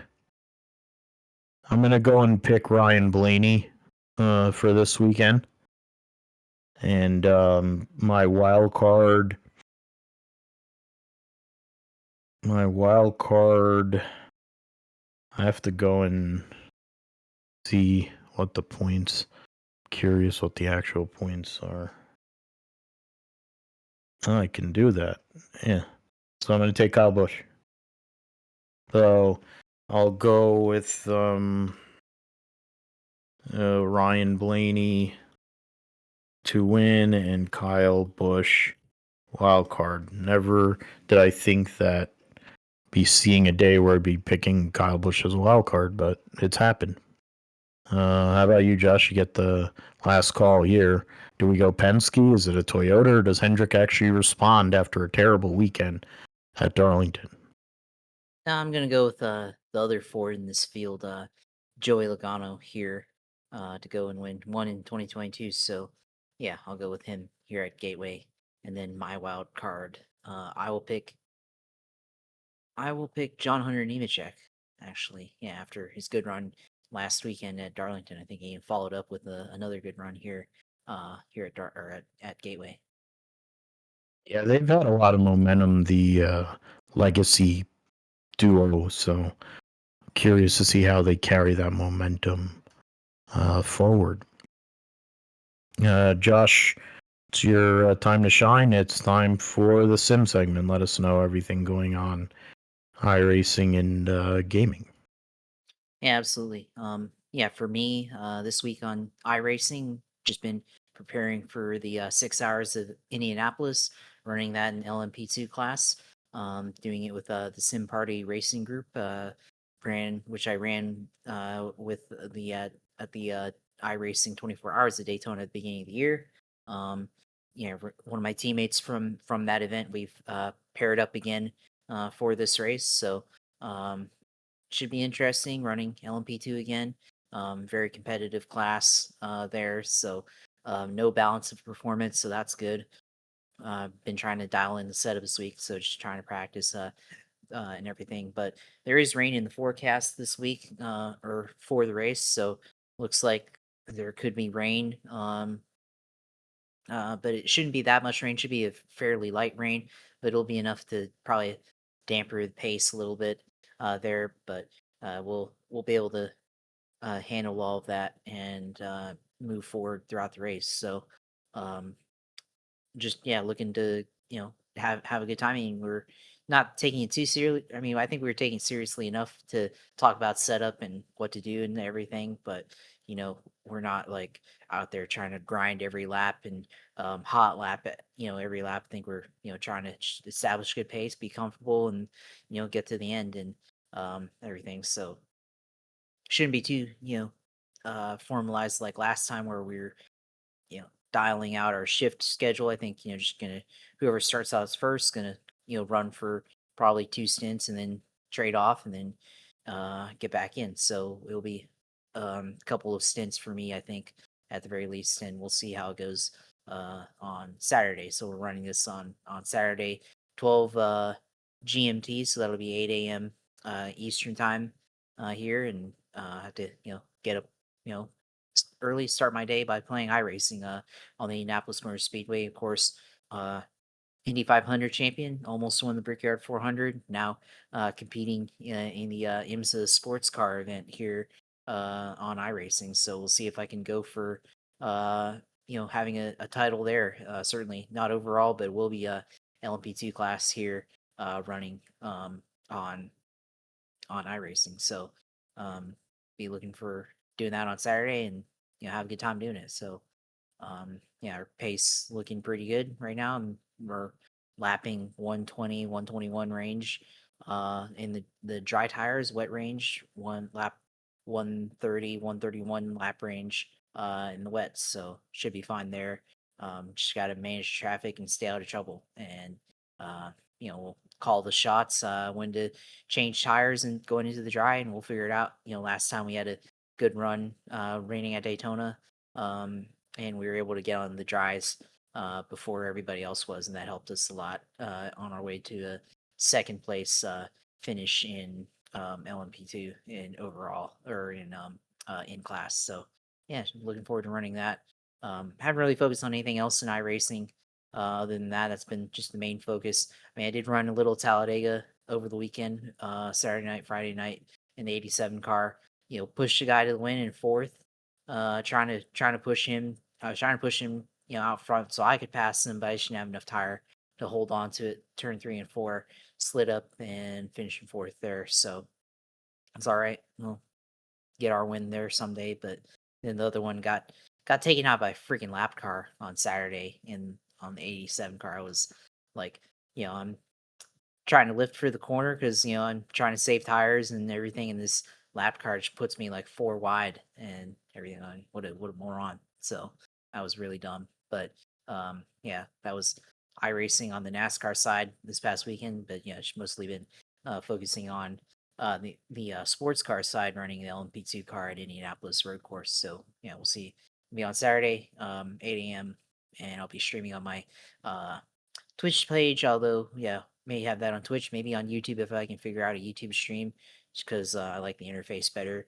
But we'll it'll be on some kind of stream. So yeah, it'll be on my Twitch stream at UCLR2 on there at the very least. So yeah, that's sim racing this week, and hopefully you can add another PDF file that says class winner or podium on the LMP2 class there. So we'll see how it goes. Yeah, for me, yeah, that's it for me this week. Of course, socials, JP Huffine Twitter. As mentioned, the Twitch page USailor2 on Twitch, and then of course YouTube channel Grip Strip Podcast YouTube, where you can have our streams. Me and Joe last week just talking about NASCAR, previewing playoffs, talking about Daytona. That's up there. Great discussion between the two of us. Thanks to Joe for filling in. For you, Phil, of course, no pun intended there, but that was a good time there. Of course, new page for me, opened a photography page on Instagram, posted pictures from the Coke Zero 400 on there. So got that at Instagram, JP or Josh Huffine Photography on there. So all one word. Go and follow me on there and see my pictures from Coke Zero 400. Be posting more pictures from all the motorsports events I've attended this year, of course, and all the rocket launches that I see here down in Central Florida. So go look on that. Be posting more of that throughout the rest of the year and whatever. Try to build up a portfolio there. So yeah, you can follow me on there and everything. But yeah, glad to have you back on the show this week, Phil. Of course, talk about fantasy football and talk about all the playoff happenings now happening in NASCAR. Yeah, glad to be back. And thanks, Joe, for subbing in, tagging in, being able to go and do the show. So I appreciate that.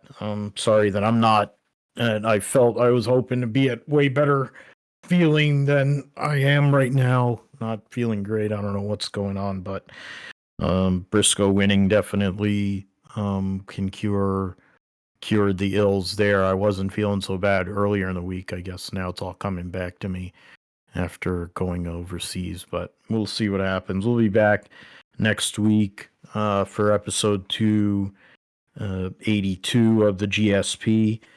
You can find me at PGM GSP 28 on Insta Blue Sky, PG Matthew 28 on Twitter, PhilipGMatthew.com, WordPress, GSP 1428 on YouTube, along with our Grip Strip Podcast YouTube channel. You can get the audio feeds on the GSP page or on PhilipGMatthew.com on WordPress. And of course, Podbean.com, our sharing site. So for Josh, I'm Phil. Thanks for listening to GSP, and we'll see you next time.